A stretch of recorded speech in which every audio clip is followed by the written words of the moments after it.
کارگاه روستایی ما.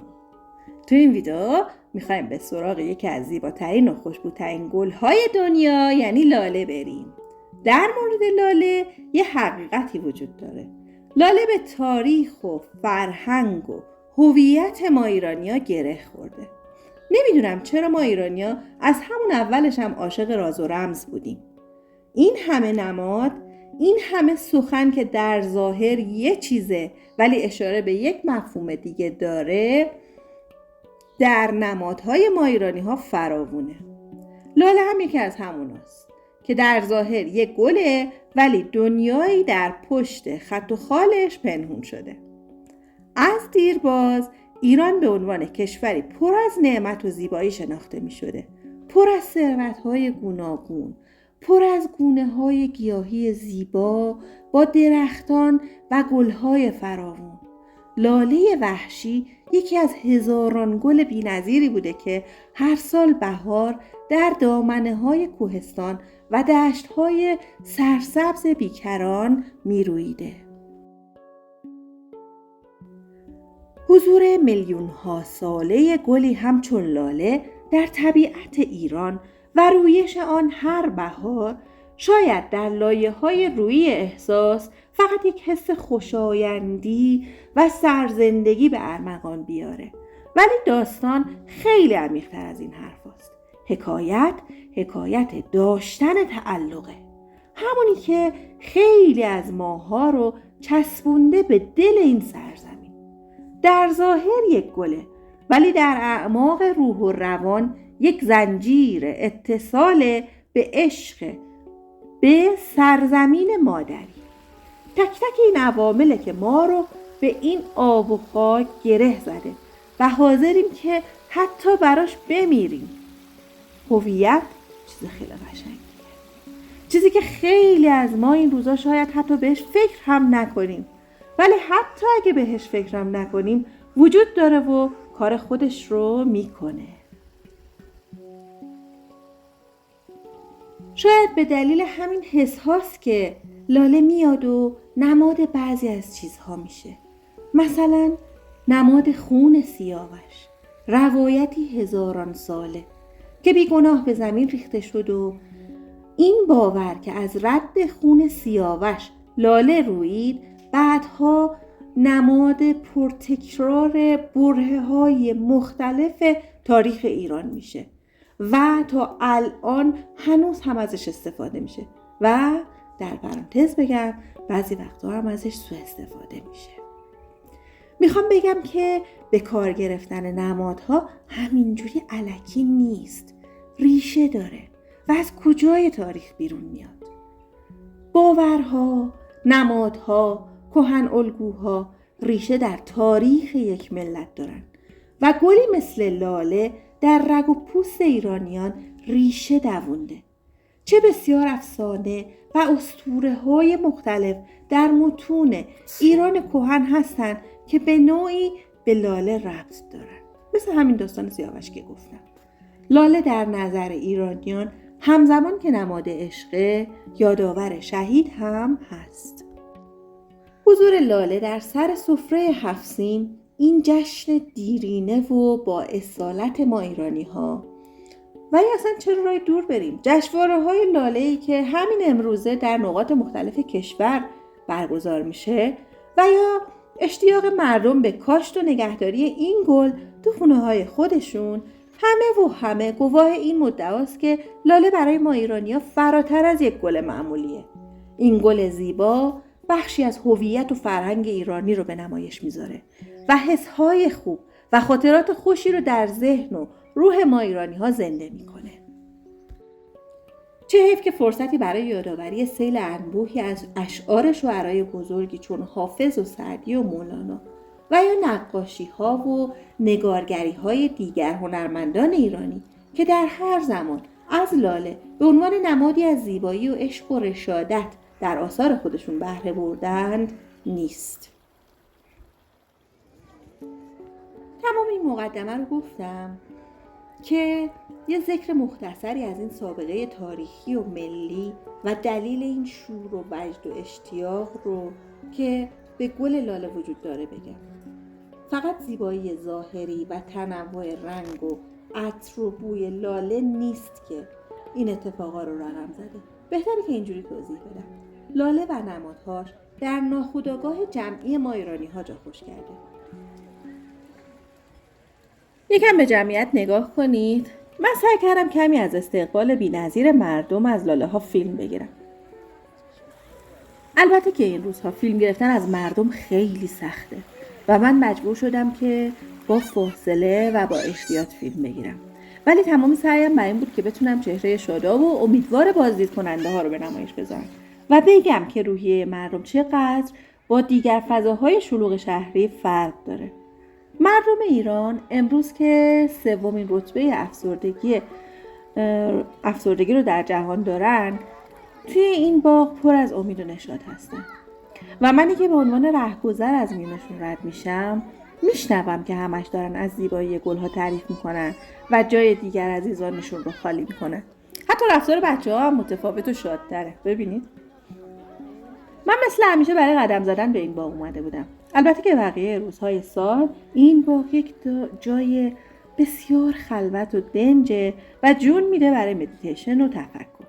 ولی دیدن این همه استقبال مردم از لاله ها و به جون خریدن ترافیکی که برای رسیدن به اینجا متحمل میشن، نبودن جای پارک، بوق‌های ممتدی که بیرون همین باغ به همدیگه حواله میدن تا شاید یکم راه باز کنن، دیدن صحنه‌های قشنگی که جوانترها پدر و مادرهای پیرشون رو با هزار زحمت از ماشین پیاده میکنن و مراقبشون و دستشون رو میگیرن و میارن توی این باغ تا کمی قدم بزنن. واقعا امکان اینو نداشتم که از تک تک این صحنه‌های زیبا براتون فیلم بگیرم.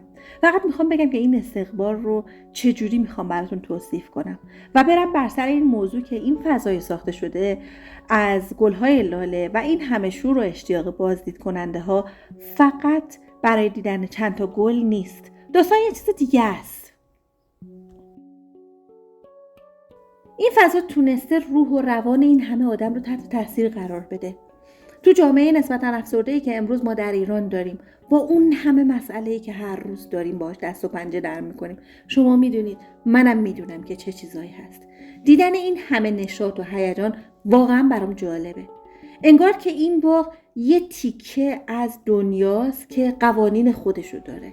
انگار یه جور دیگه است. درست در بیرون دیوارهای همین باغ دنیای تکراری و پرتنش و استرس وجود داره.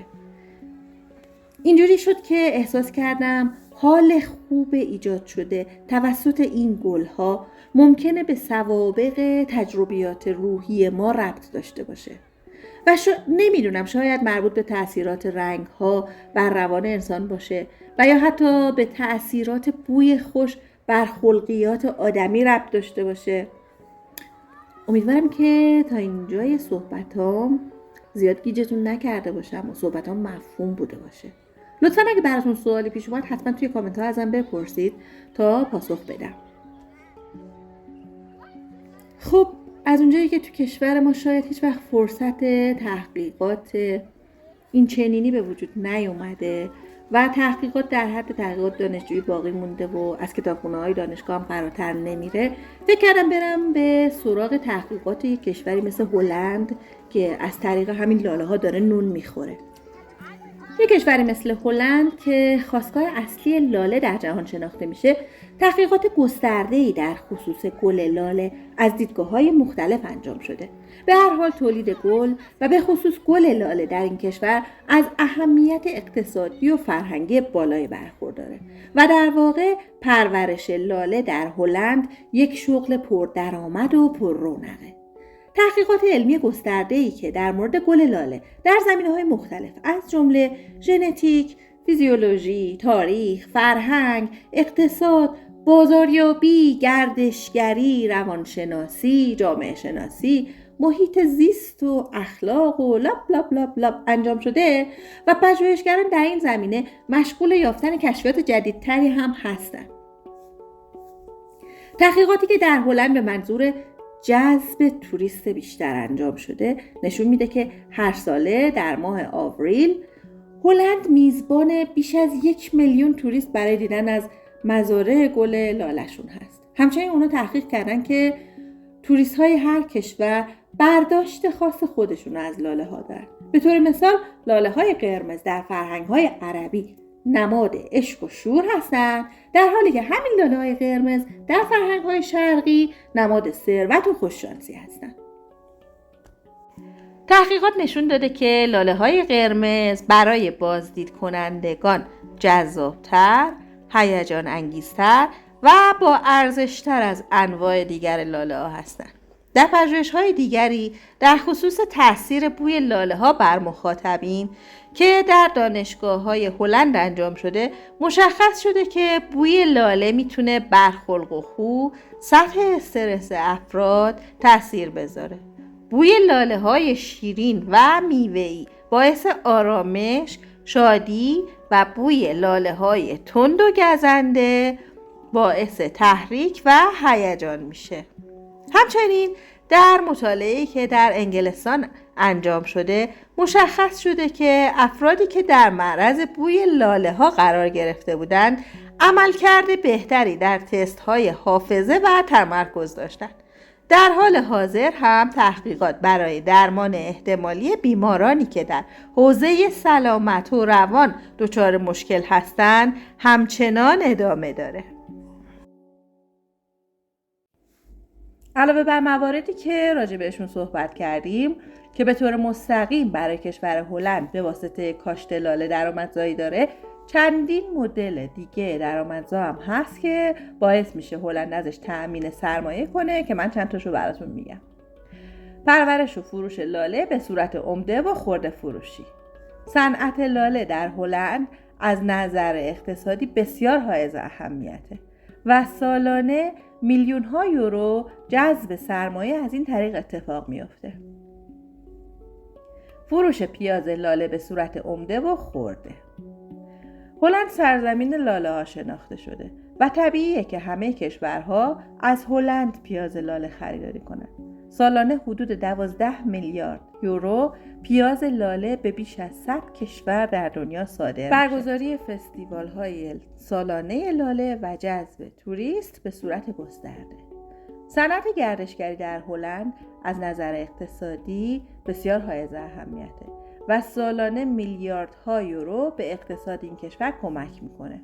در سال 2022 حدود 19 میلیون گردشگر از این کشور بازدید کردند. و همونطوری که میدونید صنعت گردشگری صنعت شغل‌سازی برای کشور میزبان هست. ایجاد هتل‌ها و رستوران‌ها، جاذبه‌های گردشگری، شرکت‌های حمل و نقل و سایر بخش‌های مرتبط با صنعت سفر و گردشگری از همین راه کسب درآمد می‌کنند. حالا خودتون یک حساب سرانگشتی بکنید در مورد حفظ فرهنگ و میراث ملی، راهسازی، جاده سازی، صنعت هوایی، صنعت حمل و نقل زمینی، جذب مسافر. ببینید که چقدر میتونه گردش سرمایه به وجود بیاد. و اما بریم بر سر محصولات جانبی که هلند فقط از همین یه قلم گل لاله تولید میکنه و بدین وسیله کلی برای کشور تولید سرمایه میکنه. به نظرتون گل لاله چجوری سر از قوطی‌های کرم و قالب‌های صابون و شیشه‌های عطر در میاره؟ یعنی تازه بعد از پولسازی در بخش توریست، لاله‌ها سر از کارخونه‌های لوازم آرایشی و بهداشتی در میارن. با بخشی از گل‌ها روغن گل لاله رو تولید میکنن که به شدت آبرسانه و پوست رو نرم و لطیف میکنه. بخش دیگری رو عصاره‌گیری میکنن که از این عصاره خوشبو و پرخاصیت در ساخت کرم‌ها و صابون‌ها استفاده میکنن. تازه کلی هم رنگدانه طبیعی از گلبرگ‌های متنوع و رنگی گل لاله درست میکنن که در صنعت کرم و صابون و همینطور صنایع خوراکی ازش استفاده میکنن. لاین بهداشتی آرایشی خیلی گسترده است. انواع شامپوها، لوسیونها، کرمها و صابونها که با اندکی تغییر در فرمولاسیون اولیه یه محصول جدید و سودآور دیگه تهیه میشه و تمام دنیا هم برای این محصولات سر و دست میشکنن. و تصورشو بکنید که در هر کدوم از این مشاغل چقدر نیروی کار لازمه. اینجاست که میتونیم بگیم که لاله برای هلند یک گنج تمام عیار.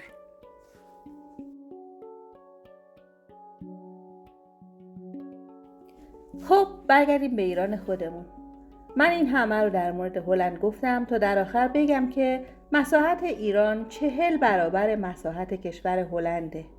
ایران حدود 12,000 گونه گیاهی داره و جزو 10 کشور برتر با تنوع زیستی بالاست، در حالی که هلند فقط 1700 گونه گیاهی داره. طبیعت فوق‌العاده ایران دارا بودن کوه و دشت و جنگل و بیابان، دریا، رودخونه، هزاران چشمه همزمان تنوع زیستی فوق‌العاده‌ای رو در ایران درست کرده. دیگه حرفی در این مورد نمیمونه جز این که دست به دست هم دهیم به مهر، میهن خویش کنیم آباد.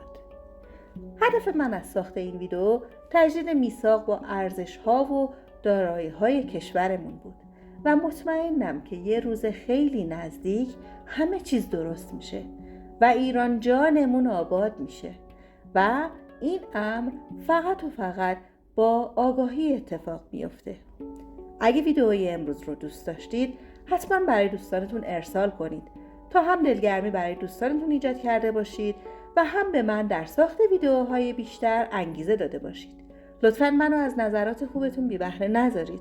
دوستتون دارم و تا دیدار بعدی شما رو به خدای مهربون میسپارم. خدایا رو نگهدارتون.